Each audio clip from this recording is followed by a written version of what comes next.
Candle stick చార్ట్‌లో candles ఉంటాయి. రెంకో చార్ట్‌లో బ్రిక్స్ ఉంటాయి. మరి లెటర్స్ ఎక్స్ అండ్ ఎస్‌తో చార్ట్ ఉంటుందని ఎప్పుడైనా విన్నారా? అది పాయింట్ అండ్ ఫిగర్ చార్ట్. ఇది కొంచెం డిఫరెంట్‌గా ఉంటుంది. కానీ ట్రెండ్‌ని ఐడెంటిఫై చేయడానికి ట్రేడర్స్ యూజ్ చేసే పవర్‌ఫుల్ చార్ట్. మరి ఎలా వర్క్ చేస్తుందో ఈరోజు మనం తెలుసుకుందాం. పాయింట్ అండ్ ఫిగర్ చార్ట్‌లో క్యాండిల్స్, బార్స్ లేదా లైన్స్ ఉండవు. ఇందులో కేవలం ఎక్స్ అండ్ ఓ సింబల్స్ మాత్రమే ఉంటాయి. ఎక్స్ అంటే బయర్ స్ట్రాంగ్‌గా ఉన్నారు, ప్రైస్ పైకి మూవ్ అవుతుంది అని అర్థం. ఓ అంటే సెల్లర్స్ స్ట్రాంగ్‌గా ఉన్నారు, ప్రైస్ కిందకు మూవ్ అవుతుంది అని అర్థం. రెంకో చార్ట్ లాగే పాయింట్ అండ్ ఫిగర్ చార్ట్ కూడా టైం కన్నా ప్రైస్ మూమెంట్ మీద ఎక్కువ ఫోకస్ చేస్తుంది.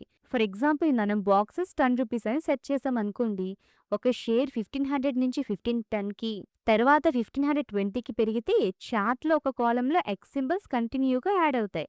అదే ప్రైస్ రివర్స్ అయ్యి 10 మూమెంట్స్తో కిందకి వస్తే కొత్త కాలంలో ఓ సింబల్ స్టార్ట్ అవుతాయి. ఇలా ఎక్స్ఎన్ఓస్ని యూజ్ చేసి మార్కెట్ అప్ ట్రెండ్లో ఉందా లేదా డౌన్ ట్రెండ్లో ఉందా అని ట్రేడర్స్ ఈజీగా ఐడెంటిఫై చేస్తారు.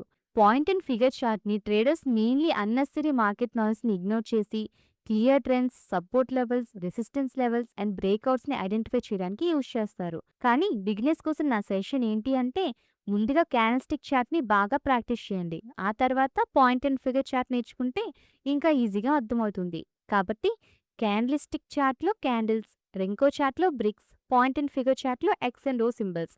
ప్రతి చార్ట్కి తన ఓన్ పర్పస్ ఉంటుంది. నెక్స్ట్ వీడియోలో క్యాండిల్స్టిక్ అనాటమీ గురించి డీటెయిల్గా నేర్చుకుందాం. మార్కెటర్స్ తెలుగుని సబ్స్క్రైబ్ చేసి వెంటనే బెల్ ఐకాన్ని ఆన్ చేయండి. Learn smart, think long term.